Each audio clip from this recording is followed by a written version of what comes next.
In order to solve a problem, you must understand how the problem developed. Otherwise, you may be putting band-aids on a festering sore. And if all we do is try to debalkanize the press or our news as if that is the problem, then we'll never address the problem, because the real problem is the news has become an extension of our market. The news has been privatized, commercialized, capitalized. It is no longer a communication tool for the purpose of informing the community in order to keep our democracy vibrant. The news is almost a continuous commercial for various views, as opposed to being the news from which you create a view. It's gone from a history book to a reality show. Okay. I mean, really, it is. Welcome to Peter and Phil's Courageous Conversations, a podcast addressing race relations and social issues in hopes that you'll be inspired to do the same. Now, let's begin our conversation with your hosts, Dr. Peter Weinstein and Dr. Phillip Nelson.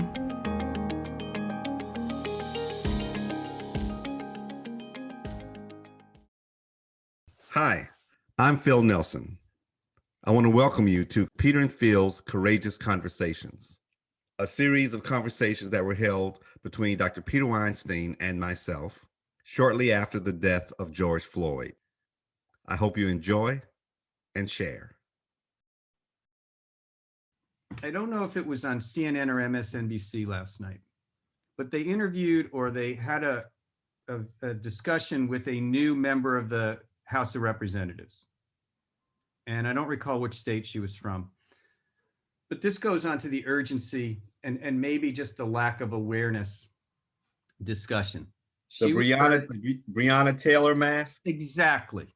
She was wearing the Breonna Taylor mask, and she was in shock by the number of Republican representatives who called her Breonna and apparently did not know the significance of Breonna Taylor or the mask. Right. Or the name. Yeah, and the name and the incidents. Yeah, and to me, in this day and age, with the amount of news that's out there, and to hold an elected position representing your area, region, state, to not know the news, that's scary and uncomfortable. Well, I can see we're about to get right into another deep conversation. Because set that up. Yeah. It shouldn't be surprising to you.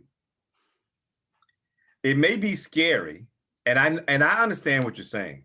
I do. I get it. And I saw that too. As a matter of fact, let me back up. When you see this recording again, or if you listen to this recording again, you said, and I quote, I don't know if I saw this on CNN or CNBC, MSNBC, or MSNBC, right. But did you see this interview? And that's the problem. The fact is that we associate the interviews, the news that we see, to a station, to a network. Now, when you and I were coming up, all we said was, did you see the news? We didn't say, did you see the NBC news? Did you see CBS News? Did you see ABC? And there was only 3 of them. But we didn't say that because the news was the news. Yes, Walter Cronkite, Huntley Brinkley, they gave you the news. It wasn't. But my point is that they all covered the same thing. Right. The differences in the broadcast usually was the way they wrote, or at the end of the news segment, they might highlight some civic-minded person somebody different. They pulled somebody to change the tone and the spirit. And of course, they had the world, they had the whole country to pick from. And so that wasn't the same. But the president said the same thing in all of the broadcasts. And most of the major leaders were interviewed by the same people. They were probably at the same pool when they said what they said, you know. But now we have so many news platforms, and more importantly, so many segmented audiences that a newsworthy event may not be covered universally. And if it is covered, it's not covered in a universal manner, or in a non-biased manner. It's covered in a manner that is predicted to be accepted by the audience that they're playing to. It's a targeted message. And those of us who despise it are falling right into the trap by saying, did you see MSNBC? Did you see NBC? Nicole and Doris, they get on this community conversation link called Next Neighbor, Next Door, or something like that. Yes. And they start talking to each other. And now apparently, and what I keep hearing is the common refrain is, where do you get your news from? Which is nothing but a reflection of success in undermining the press. Absolutely. So, you're absolutely correct about the news and the polarization even within the news networks between the left networks and Sinclair, OANN, and Fox on the right side.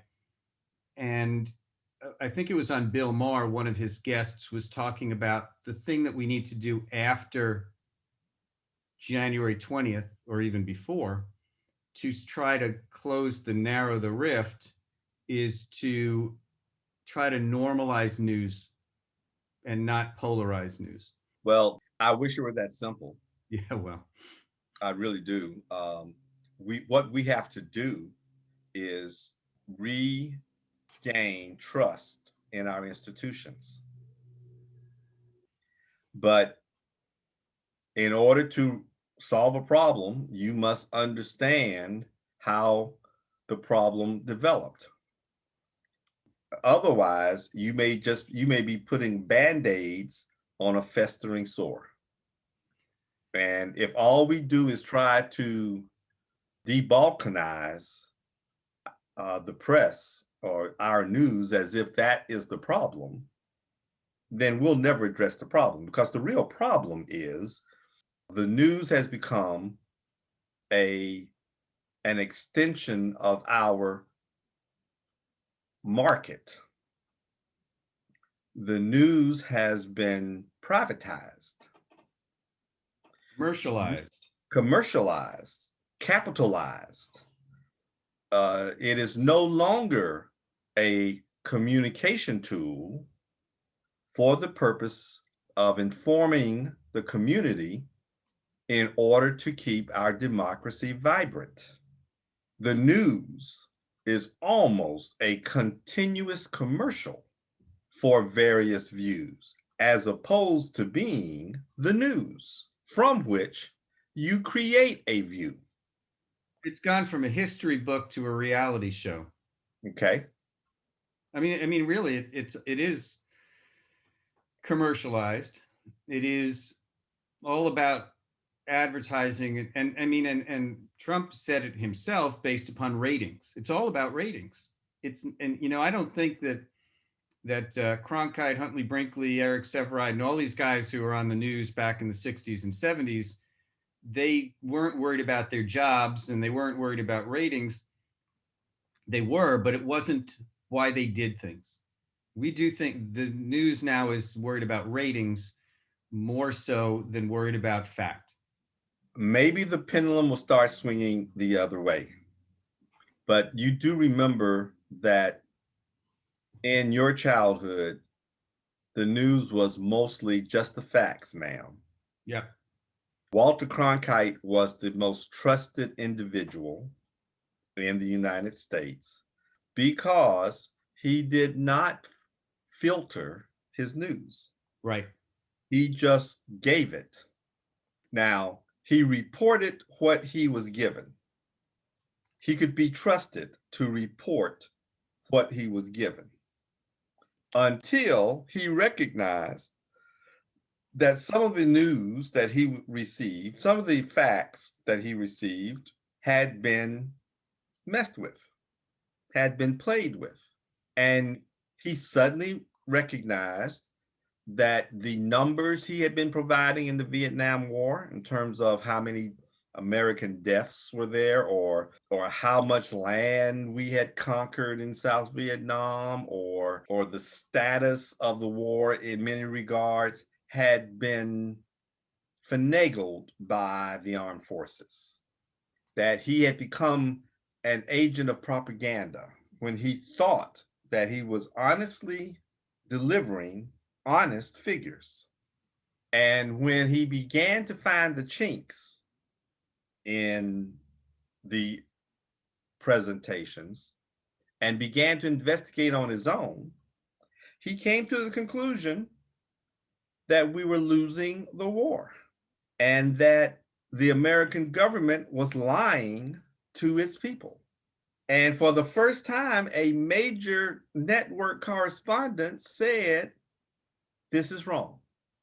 For the first time, a major network correspondent came out on the 6 o'clock news and said, I can't do this anymore. These numbers don't add up. And this shows that we should not be there. This is a civil war and we are not controlling it. And we probably shouldn't be trying. And the moment he did that, he became a hero for about a decade until we saw what he wrought. Because after he did that, and suddenly the CBS News ratings went sky high because he was indeed the most trusted man in America at that point, because he dared take on the power and the elite. But he never forgot to just give the news. That's about the only time he gave his opinion. Now, after that, he spawned a whole bunch of copycats.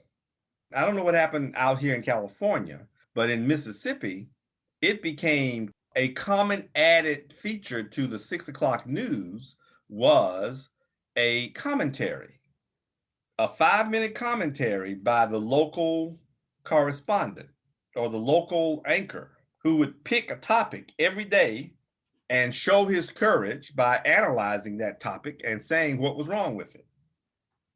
That was the beginning of talk radio. That was the beginning of these specialized networks. That was the beginning of balkanized news.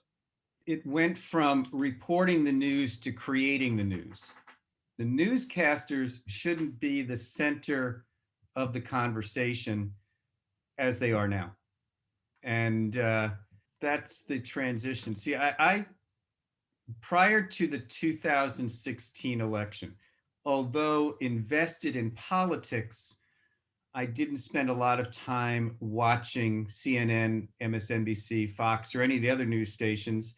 I got most of the news from the newspaper or just listening to the radio or whatever the case may be. I know that there's been an increasing separation or polarization prior to 2016, but it didn't seem to be, well, maybe we could go back to 2008 when we had Obama elected for the first time. That's probably when we started to get more and more separation between the news reporting and the creation of news. So you think before that? Find out when Rush Limbaugh got on the scene. Probably about the same time Newt Gingrich did. Right. Let's see, Rush. Limbaugh. Rush Limbaugh is a product of this movement. And so I'm suggesting that this movement began 4 or 5 years before that. Rush Limbaugh brought it to its heyday. So he started getting airtime in 1988. Okay. See how long it's been going on?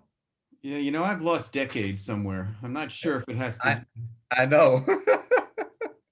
When you own a hospital, you just lose control of the news. And when you're only focusing on sports, the news is Right. Look, I understand. You shouldn't feel bad about that. When you were in vet school, that was 4 years of vet school. That was a vacuum. That was a vacuum. Nothing else, nothing. There was no other world. Nope. I tell my students at every graduation, are you ready to rejoin civilization? Because they haven't been practicing a civilization. Yeah, I would suggest that the mid 80s are a blur. That was when I was in vet school. And the late 80s and early 90s were a blur because I was running a hospital. It's like music of the 80s. What Yeah. What I remember of the 80s was Farm Aid was on the campus at University of Illinois. And I remember Live Aid, and I remember a handful of things. But for the most part, I don't even remember the TV shows. I don't remember the music, but you end up in a vacuum. And I think I'm trying to remember when I first heard the name Rush Limbaugh or Newt Gingrich, and maybe it was during Bush #1. But even people like Clinton, there was polarization, but it wasn't. The rift has just gotten wider and wider and wider. It's gone from a sidewalk crack to the Grand Canyon. So Rush started attacking the news media, even on from the radio, and people liked it. And after a while, it's like I'm gonna stop. Why am I even listening to the news? I'm just gonna listen to Rush, and that's when we became monotheistic with the news. I got my news from Howard Stern and Mark and Brian. Yeah, see, even then I was concerned, and I was trying to get my news from everybody until Fox went so far off the deep end that I couldn't watch them for 15 minutes because I knew they were lying. I watched them create acts of omission on purpose. This is also when we started introducing motives and intent as if they were facts. And they still do it. I don't like Rachel Maddow when she gets on her high horse and begins to make assertions of motives and then moves on to conclusions from there. She doesn't do it as part of a ploy. She does it when she gets upset about something and then starts spewing. Mostly she tries to be as rational as possible, and I do respect her analysis. So really, and this really is foundational because it really just talks about trust. Yes, that's exactly right. That's exactly what I was trying to get back to. And so I brought you back to it. We have to regain trust, but how can you and other Black people, and even myself and others who understand facts, ever regain trust in the institutions that are surrounding us? I mean, honestly, I'm still not comfortable with the outcome of November 3rd because I just don't trust what's going to happen next. So I'm uncomfortable from that standpoint. But Phil, you must live in a world of distrust just because of the challenges that you've been facing for decades. You're right. That's all I can say. I'm not sure I know how to respond to that. You're right. I will say that you almost make it sound as if, so how stupid are you that you're still willing to trust? If you're going to go through this all your life, then how stupid can you be? When are you going to get angry and go down and burn stuff down? I mean, you can't. I mean, come on. I mean, isn't that the same? Isn't that the logical trail here? I've been lied to all my life. So come on, Phil. At what point do you just give up and say, you know what? I'm tired of this. And if you're asking me why don't I do that, I don't know, except for the fact that I realize that it is not as productive an exercise as it may sound. Maybe the answer is the same as Churchill said about democracy. It's the messiest government in the world, but it's the best we got. Maybe it's because I believe in aspirations. And maybe it's because I understand that nobody achieves aspirations, but it is definitely worth the journey. And so every time somebody breaks my trust, I have to retreat, repair, and resort to my faith in my aspirational goals. And maybe that means that you and I won't ever be friends again. Or maybe that means that I have to push you to the side a little bit for keep you at arm's distance because you betrayed my trust or because you didn't fulfill my trust. But I can't ignore everybody. We are herd animals. So I have to find somebody else to depend on to achieve that aspiration. Well, and if you can surround yourself with other people who you can trust, it ameliorates the situation. So maybe you can build up some trust. Maybe you can start to feel better about things. But, if you're isolated, and of course, this pandemic hasn't helped with that, if you're isolated, the level of trust has to I mean, even for myself, it's constantly being eroded because I can't go out and get a feel for what the world is. I mean, we've lost the tactile component of the world by being isolated in our homes or businesses and not being able to just kind of get body language. And, Are you answering my question for me? I don't know, am I? I don't know. I'm asking you. I guess my other question is, do you really think we're that different? Your question was, Phil, this must really be hard on you. I mean, I'm losing my trust. And I could have easily reversed the question to you and say, well, how do you do it? And you can. So go ahead. So how do you do it? I'm having huge issues with it. The government and politics, which is something that we were educated to believe in and trust, as we start to learn about the skeletons in the closets of politicians, of music stars, of rock and roll people, of comedians, all of these people that many of us look up to or have looked up to, all of a sudden they're not the legends that we thought. And even going back to Washington, Jefferson, Hamilton, Adams, the founders of our country, we've been fed such a line about I cannot tell a lie, and cherry trees and everything else.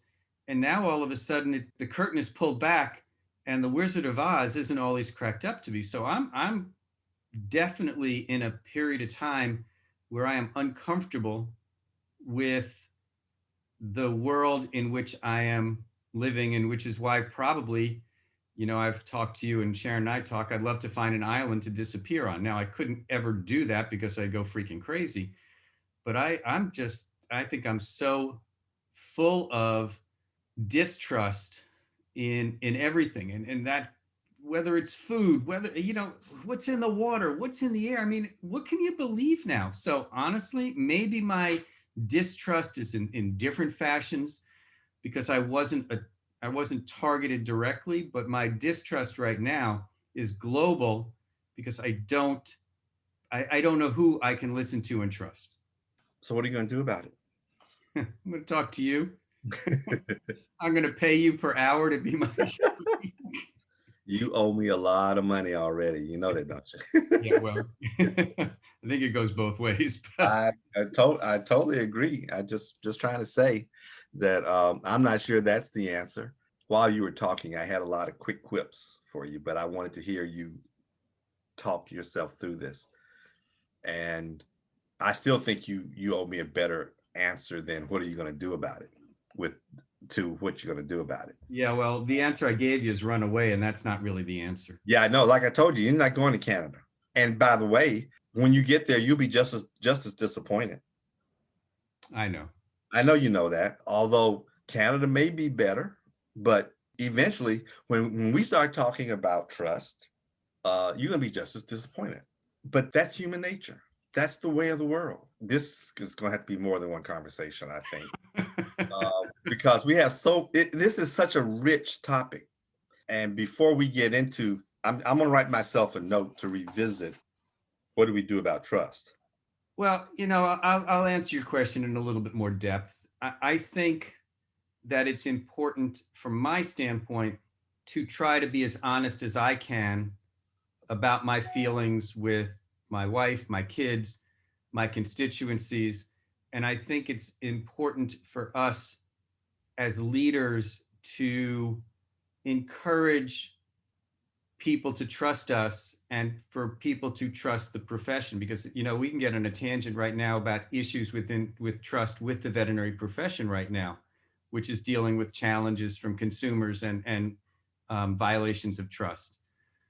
But I think it's just important. And you know what? If you look at the skeletons in my closet, and no, I'm not showing them, not sharing them, but if you look at the skeleton, why not? I want to hear. Go ahead.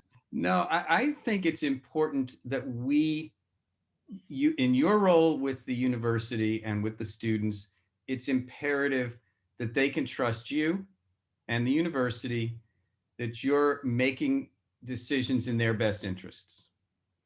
In my role with the association, I work very hard to make decisions in the membership's best interest. And I actually said that in an update I put out last week or the week before, that throughout this pandemic, I've been trying to make decisions as if I were a member of the association, not just an executive director of the association. Oh, and by the way, I am a member as well. And I think if we make decisions in that fashion, and I would suggest that we do that with our clients as veterinarians, then trust can be recovered. But I still think that there are some huge trust issues. And I think one of my roles, and I honestly think that these conversations are there, that we're having, were created to help break down the barriers that have led to levels of distrust. So I really do think that what we're doing through these conversations will hopefully help regain some of the trust that people have with each other, and then more globally. They definitely can, as long as the people who are listening to these conversations and hopefully then participating in these conversations are doing so with introspection in mind and a commitment to attempt to live up to the self-imposed standards that they come up with.